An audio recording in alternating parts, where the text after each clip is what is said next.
pre. Hindi, yung date kasi. Ay, June 13. Bakit? May gala kasi ako ng June 14. June 14, June 14, June 14. Yo? Yo? Okay. Kailangan ko na palang umalis. Bye-bye, see you. Ha? Uy! Naku, June 14 na nga pala birthday ni nanay at wala pa akong regalo. Oh no. Teka.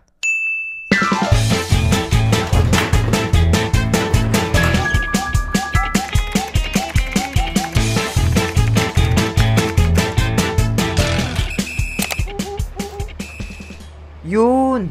May naisip na rin ako. Boss? Bossing? Boss! Patulong nga. Ayoko nga. Dali na. Fine, ano ba gagawin?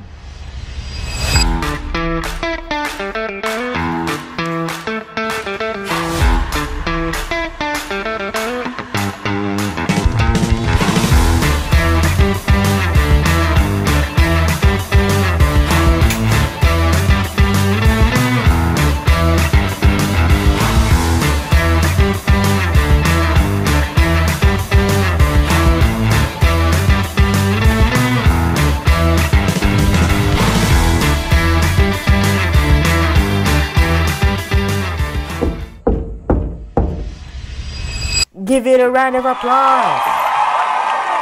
Alright everyone, so for today it's a very special day for our very special guest. Please welcome Keltrinos!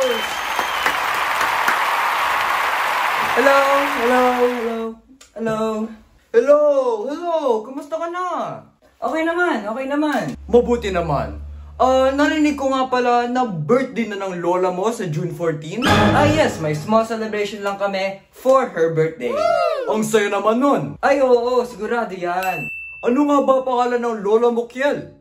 Si Lola Bituin. Pero tinatawag ko siyang nanay. Si Lola Bituin.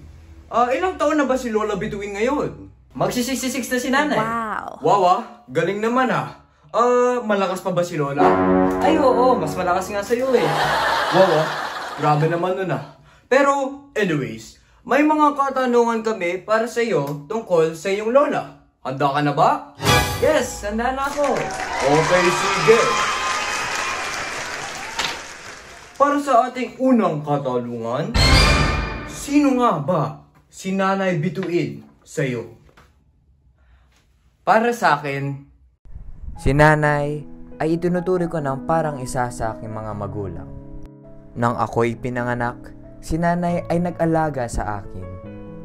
Sa bawat hakbang ng aking pag-unlad, si nanay ang nagturo sa akin magbasa, magsulat, at mag-aral. Siya ang nagturo sa akin ng kahalagahan ng respeto, paggalang, at pagmamahal sa pamilya. Lahat ng aking sinalihan sa school, sinuportahan at tinulungan ako ni nanay upang magtagumpay. Ang kanyang gabay sa araw-araw, ang kanyang mga text na sinesend araw-araw, at ang kanyang walang sawang pangangamusta ay ilan lamang sa mga paraan kung paano niya ipinapakita ang kanyang tunay na pagmamahal. Ang pagmamahal ni nanay ay walang katumbas. At nagpapasalamat ako sa kanya sa lahat ng sakripisyo, tulong, payo, suporta at pagmamahal na kanyang binigay sa akin. Wow, hindi lang malakas si nanay pero magandang nanay rin siya para sa kanyang mga anak at para sa kanyang mga apo. Para sa pangalawang katanungan, gamit ang mga salita, paano mo linalarawan ang iyong Nanay Bituin? Maraming salita na nakakalarawan kay nanay. Una sa lahat, si nanay ay may magandang loob. Sinisigurado ni nanay na lahat ay nasa maayos na kalagayan. Siya rin ay masayahin. Ayaw ni nanay na malungkot at dapat laging positibo. Siya rin ay matyaga at matatag. Nang bata pa ako, araw-araw niya akong inaalagaan at matyagang tinutulungan sa aking pag-aaral. Siya rin ay mabait at palakaibigan. Lahat na ng taong madaanan ay kanyang kinakawayan. Siya rin ay palaging maalalahanin. Araw-araw ay nakukuha ko ang kanyang kamusta. At higit sa lahat, si nanay ay mapagmahal. Mapagmahal sa ibang tao, kaibigan, kamag-anak at sa pamilya.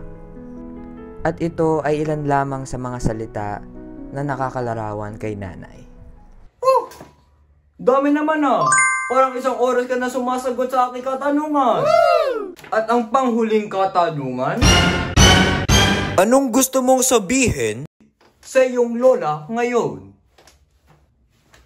Hi nanay, happy 66th birthday. I hope nagustuhan mo tong video. Always wish you good health and for more birthdays to come. And keep being the nanay to me and Pia. Again, happy birthday! Laging kinakwento ni nanay na noon, tuwing weekends, nang umuwi kami sa Kanlubang, susundin ako ni daddy. Pero pag aalis na ng bahay, umiiyak ako dahil ayoko pang umalis kay nanay. Kaya nanay, tandaan mo na huwag kang matakot.